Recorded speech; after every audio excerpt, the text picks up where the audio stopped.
2015년 봄 서울 강남구 청담동 50층 펜트하우스에서 아침 햇살이 들어옵니다. 하지만 이 집의 안주인 44세 정서연의 얼굴에는 그늘이 드리워져 있습니다. 15년 전 그녀는 평범한 중산층 가정에서 자란 패션 디자이너였습니다. 그런 그녀가 대한민국 10대 재벌가 한성그룹 3남 한민우와 결혼하면서 인생이 180도 바뀌었죠.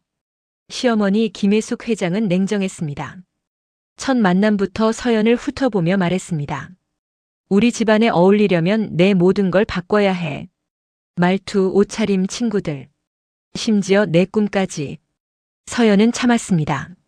사랑하는 민우를 위해서라면 뭐든 할 수 있다고 생각했으니까요. 하지만 결혼 후 현실은 달랐습니다. 시어머니는 서연의 일거수일투족을 감시했습니다. 친정 방문은 월 1회로 제한되었고 디자이너 일은 재벌 며느리 체면에 안 맞는다며 강제로 그만두게 했습니다. 그리고 남편 민우. 겉으로는 다정한 남편이었지만 집에 늦게 들어오는 날이 점점 많아졌습니다. 향수 냄새, 립스틱 자국. 서연은 모른 척했습니다. 참으면 괜찮아질 거야. 시간이 지나면. 하지만 마음 깊은 곳에서는 분노와 외로움이 자라고 있었습니다. 어느 날 밤 민우가 해외 출장을 간 사이 서연은 우연히 서재 금고가 열려 있는 걸 발견합니다. 호기심에 들여다본 금고 안에는 충격적인 서류들이 있었습니다. 한민우 이지은 부동산 공동명의 계약서, 프라이빗 계좌 입출금 내역 매월 500만 원 이지은 앞으로 송금, DNA 친자 검사 결과서 한지후 남 3세 서연의 손이 떨렸습니다. 민우에게는 바깥에 여자가 있었고 그 여자와의 사이에 아들까지 있었던 겁니다. 서연은 그 자리에 주저앉았습니다. 15년간 참아온 모든 것들이 무너져 내렸습니다. 디자이너 꿈을 포기한 것도, 친정 부모님 자주 못 만난 것도, 시어머니의 모욕을 견딘 것도 모두 이 남자를 위해서였는데 나는 대체 뭐였을까? 그저 한성그룹 며느리라는 타이틀을 위한 마네킹이었나? 그때 서연의 머릿속에 10년 전 기억이 스쳤습니다. 결혼 5년 차 임신이 안 되어 고민하던 시절. 병원에서 들었던 충격적인 말. 부인 자궁기형으로 임신이 거의 불가능합니다. 서연은 그 사실을 민우에게 말하지 못했습니다. 재벌가에서 아들을 못 낳는다는 건 존재 가치를 잃는 것과 같았으니까요. 대신 그녀는 꾸준히 치료를 받았고 기적적으로 8년 전 딸 한서윤을 낳았습니다. 하지만 딸이라는 이유로 시어머니는 실망했고 둘째를 재촉했습니다. 민우는 그때부터 바람을 피운 거였구나. 아들을 낳아줄 여자를 찾은 거야. 서연은 울지 않았습니다. 대신 냉정하게 생각했습니다. 이제 어떻게 하지? 이혼? 하지만 재벌가 이혼은 나는 빈손으로 쫓겨날 게 뻔해. 서윤이는? 양육권은? 그리고 그녀는 결심했습니다. 이 비밀을 무기로. 서류를 발견한 지 일주일 후 서연은 침묵을 지켰습니다. 민우가 출장에서 돌아왔지만 아무렇지 않은 척 웃으며 맞이했습니다. 하지만 운명은 그녀에게 또 다른 시험을 준비하고 있었습니다. 어느 날 시어머니 김혜숙 회장이 서연을 부릅니다. 본가 응접실. 차가운 대리석 바닥과 위압적인 분위기. 서연아, 내가 결혼한 지 벌써 15년이 됐구나. 네, 어머님. 솔직히 말할게. 난 처음부터 내가 마음에 안 들었어. 배경도 없고 학벌도 그저 그렇고. 하지만 민우가 좋다니까 참았지. 서연은 입술을 깨물었습니다. 그런데 말이야. 서윤이 하나 낳고 더 이상 아이를 안 낳네. 우리 집안에 대를 이을 손자가 필요해. 딸만 있어서야 되겠어? 그 순간 시어머니는 냉정하게 말했습니다. 내년까지 아들을 낳든지 아니면 민우에게 첩을 들이는 걸 허락하든지. 둘 중 하나 선택해. 서연은 귓가가 멍해졌습니다. 2025년 대한민국에서 첩 타령을 듣다니. 어머님, 그게 무슨. 우리 집안이 뭐하는 집안인 줄 알아? 8천억 자산을 가진 한성그룹이야. 대를 이을 남자 후계자가 필요하단 말이야. 내가 그걸 못해주면 다른 방법을 찾을 수밖에. 시어머니는 서류 봉투 하나를 던졌습니다. 이게 뭔지 알아? 내년 봄 내 75세 생일에 재산 분배를 할 거야. 손자를 안겨준 며느리에게는 한성그룹 계열사 주식 20%, 현금 1,000억을 줄 거고, 그렇지 못한 며느리는 뭐 알겠지? 서연은 집으로 돌아와 봉투를 열었습니다. 그 안에는 재산 분할 계획서와 함께 민우의 혼외자 한지후 사진이 있었습니다. 시어머니도 알고 있었던 거야. 민우 바람도 혼외자식도. 서연은 분노보다 배신감이 먼저 밀려왔습니다. 자신만 바보였던 겁니다. 이 가족 모두가 자신을 속이고 있었던 거죠. 그날 밤 서연은 오랜만에 친정 엄마에게 전화했습니다. 엄마, 나 힘들어. 왜? 무슨 일 있어? 하지만 서연은 차마 말하지 못했습니다. 이미 재벌가 며느리로 15년을 살았으니 친정 부모님도 이제 그녀를 한성그룹 사람으로 봤습니다. 서연은 혼자였습니다. 완전히. 다음 날부터 서연의 일상은 지옥이 되었습니다. 시어머니는 매일같이 전화를 걸어 압박했습니다. 병원 다녀봤어? 한약 먹어봤어? 며느리 구실도 제대로 못하면서. 민우는 점점 더 늦게 들어왔습니다. 명백히 이지은과 만나는 것이 확실했죠. 어느 날 밤 서연은 참다 못해 민우에게 물었습니다. 당신, 요즘 왜 이렇게 늦어? 회사 일 때문이야. 왜? 회사 일? 정말? 민우는 짜증을 냈습니다.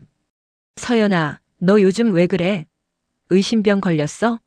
서연은 웃었습니다. 허탈하게. 의심병? 그럼 이건 뭐야? 그녀는 금고에서 가져온 서류들을 책상 위에 던졌습니다. 민우의 얼굴이 하얗게 질렸습니다. 이건, 서연아, 이건, 이지은. 3년째 만나고 있지? 아들도 있고. 한지후 3살. 맞지? 민우는 입을 다물었습니다. 변명도 하지 않았습니다. 미안해. 미안하다고? 15년을 속였는데 미안하다고? 나도 어쩔 수 없었어. 엄마가 손자를 원했고 너는 임신이 안 됐잖아. 나도 힘들었다고. 서연은 소름이 돋았습니다. 그래서 바람을 피운 거야? 그것도 3년씩이나? 아들까지 낳으면서? 서연아, 우리 집안이 어떤 집안인지 알잖아. 때를 이어야 하는 집안이라고. 그럼 나는 뭐야? 그냥 전시용 마네킹? 한성그룹 며느리 타이틀 유지용? 민우는 대답하지 않았습니다. 그 침묵이 답이었습니다. 서연은 그날 밤 처음으로 술을 마셨습니다.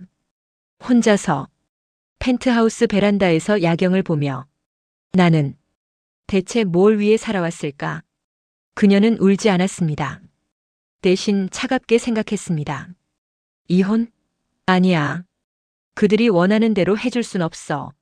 나도 내 방식대로 할 거야. 그리고 서연은 계획을 세우기 시작했습니다.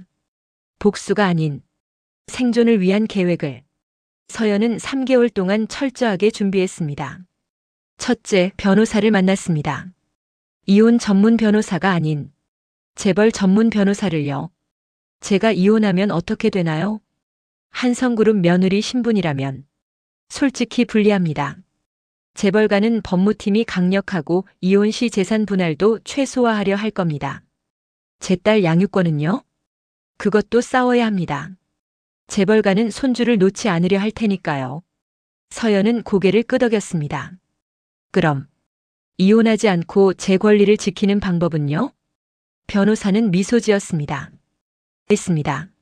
하지만 싸워야 합니다. 정면으로. 둘째, 서연은 과거 인맥을 다시 찾았습니다. 디자이너 시절 친구들, 패션업계 선배들. 서연아, 오랜만이다. 15년 만이네.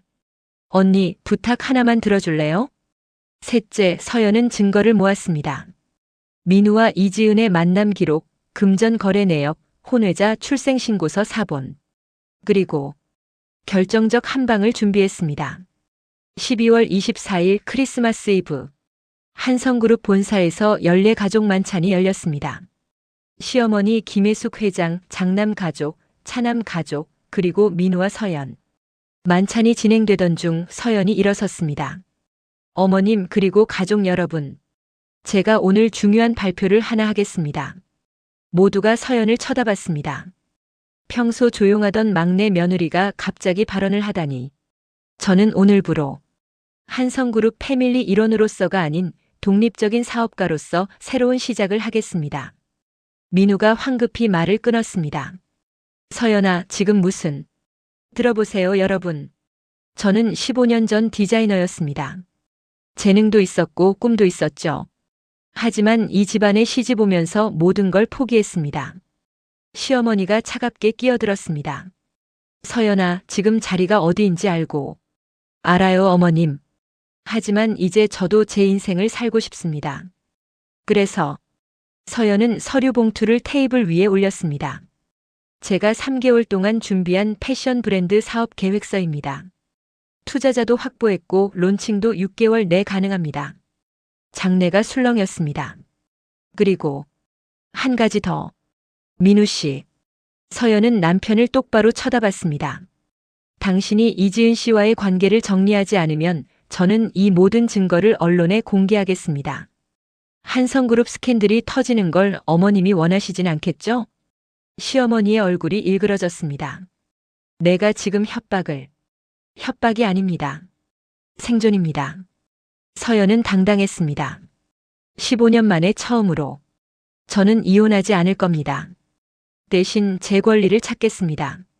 사업할 권리, 제 꿈을 이룰 권리, 그리고 인간답게 살 권리. 그녀는 의자를 뒤로 빼며 일어섰습니다. 만찬 잘하세요. 저는 이만 실례하겠습니다. 서연이 홀을 나가자 장내는 충격에 빠졌습니다. 재벌가 막내 며느리의 반란이었습니다. 서연의 선언 이후 집안은 발칵 뒤집혔습니다. 시어머니는 분노했고 민우는 당황했으며 다른 며느리들은 놀랍게도 서연을 응원했습니다. 큰 며느리가 조용히 문자를 보냈습니다. 서연아, 잘했어. 나도 내 용기가 부러워. 그리고 민우는 일주일 뒤 이지은과의 관계를 정리했습니다. 선택의 여지가 없었습니다. 스캔들이 터지면 한성그룹 전체가 흔들리니까요. 하지만 서연은 민우를 용서하지 않았습니다. 대신 계약 결혼으로 관계를 재정의했습니다. 우린 이제 비즈니스 파트너야. 겉으로는 부부, 안으로는 남남. 난 내 사업에 집중할 거고 당신은 당신 일 해. 서윤이만 잘 키우면 돼. 민우는 받아들였습니다. 그것만이 최선이었으니까요. 6개월 후 2025년 가을. 서연의 패션 브랜드 SEOIEON이 론칭했습니다. 타겟은 4,050 여성들. 나이 들어도 아름답게 당당하게라는 슬로건으로 오픈 3개월 만에 매출 50억을 돌파했습니다. 서연의 디자인 감각과 15년간 쌓아온 인맥, 그리고 무엇보다 진심이 통한 겁니다. 인터뷰에서 그녀는 말했습니다. 저는 15년간 저를 잃고 살았어요. 누군가의 며느리, 누군가의 아내로만. 하지만 이제 정서연으로 살고 싶어요. 제 이름으로. 그녀의 이야기는 많은 여성들에게 용기를 줬습니다. 나이, 결혼, 가족 때문에 꿈을 포기했던 수많은 여성들에게. 1년 후 2026년 봄. 시어머니 김혜숙 회장의 75세 생일 파티. 서연은 당당하게 참석했습니다. 이번엔 자신의 브랜드 옷을 입고서요. 시어머니는 그녀를 보며 복잡한 표정을 지었습니다. 서연아. 네, 어머님. 내가 제법이더구나. 사업. 감사합니다. 손자는 포기한 거냐? 서연은 미소 지었습니다. 어머님 21세기인데요. 손자든 손녀든 사람이 중요한 거 아닐까요? 서윤이도 훌륭하게 키울 테니 걱정 마세요. 시어머니는 한참을 그녀를 쳐다보다가 작게 웃었습니다. 그래, 내가 구시대 사람이었나 보구나.